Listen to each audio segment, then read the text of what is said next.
এর আমরা সকাল থেকে যেটা দেখছিলাম যে একটা মাত্র ফায়ার এক্সিট, অর্থাৎ একটি জায়গা থেকেই সবাই বেরোতে পারে বা ঢুকতে পারে, এবং সেখান থেকেই যেহেতু একেবারে কালো জমাট ধোঁয়া ছিল, ওপর থেকে কেউ নিচে নামতে পারেনি। কিন্তু আমরা যেটা দেখতে পাচ্ছি এই মুহূর্তে, এই বিল্ডিং এর সামনের দিকের একটা পোর্শন, অর্থাৎ 5তলা বিল্ডিং, সেটা হচ্ছে পুরোটাই হোটেল হিসেবে ব্যবহার হতো, এবং পিছনের দিকের পোর্শন, অর্থাৎ এই যে গোটা বিল্ডিং এর পিছনের দিকের অংশ, সেটা কিন্তু রেসিডেন্সিয়াল কমপ্লেক্স হিসেবে ব্যবহার করা হতো। এবং দুটো গেট রয়েছে, এক হচ্ছে সামনে ফায়ার ব্রিগেডের যে গাড়ি দেখা যাচ্ছে, অর্থাৎ সেটাই হচ্ছে মেন গেট। আমরা ঠিক পাশের বিল্ডিং এর একটি হসপিটালের গেট থেকে বা হসপিটাল রেসিডেন্সিয়াল থেকে আমরা দেখানোর চেষ্টা করছি।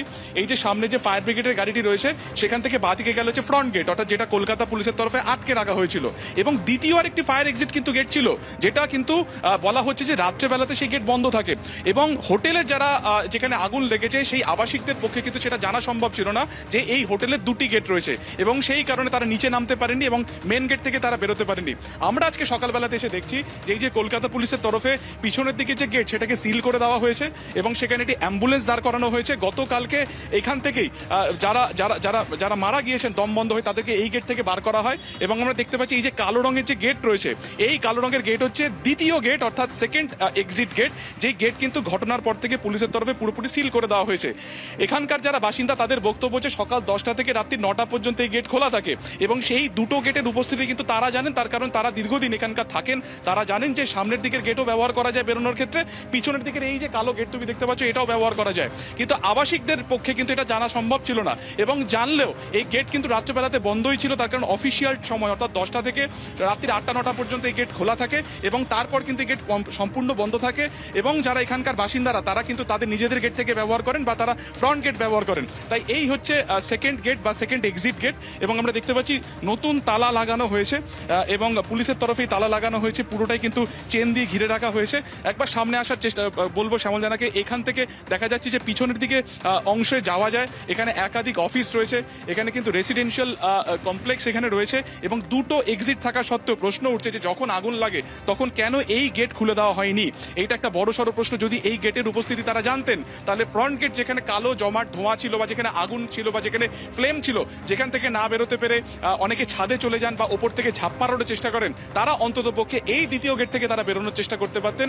এবং আমরা দেখতে পাচ্ছি যে গতকালকে অগ্নিকাণ্ডের পর যখন পুলিশ এখানে আসে, দমকল এখানে আসে, তখন কিন্তু তারা এই গেটও ব্যবহার করেছিলেন, তালা খুলে সেই গেট ব্যবহার করা হয়েছিল। তাই প্রশ্ন উঠছে যে যখন অগ্নিকাণ্ডে ঘটনা ঘটে, তখন এই পিছনের দিকের যে অংশ, অর্থাৎ যে গেটের উপরে পরিষ্কার লেখা আছে এই বিল্ডিং এর address 15F Mirza Ghalib street, Kolkata. আরো একবার দেখাবো, ফ্রি স্কুল স্ট্রিটের দেখা যাচ্ছে এটি একটি বড় বিল্ডিং, সামনের দিকের এক্সিট থাকা সত্ত্বেও, এবং পিছনে একটি এক্সিট ছিল 15F মির্জা গালিব স্ট্রিট। ওপরে লেখা আছে eastern global tours and travels, অর্থাৎ একাধিক কোম্পানির অফিস এখানে ছিল।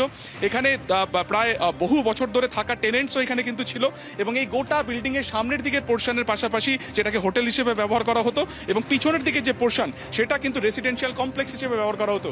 এবং গোটা বিল্ডিং এর ছবিটি তোমাকে দেখাচ্ছে শ্যামল জানা, বিভিন্ন ফ্লোরের অংশ সেখানে কিন্তু অনেকটা ভাঙা অবস্থাতে রয়েছে, কিছুটা অপরিষ্কারও রয়েছে, পরিষ্কার পরিচ্ছন্ন নেই, এবং বিল্ডিং এর পিছন থেকে বেশ কিছু জায়গাতে কিন্তু চলটা ভেঙেও পড়ে আছে বা কংক্রিটের অংশ ভেঙে পড়ে আছে, এমনও দৃশ্য দেখা যাচ্ছে।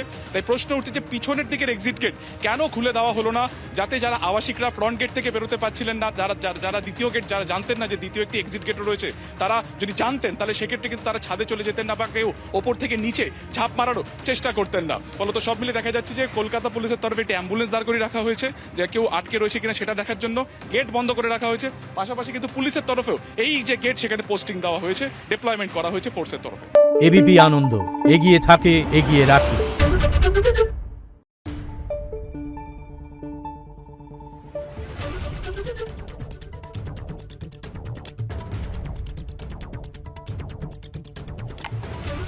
Thank you.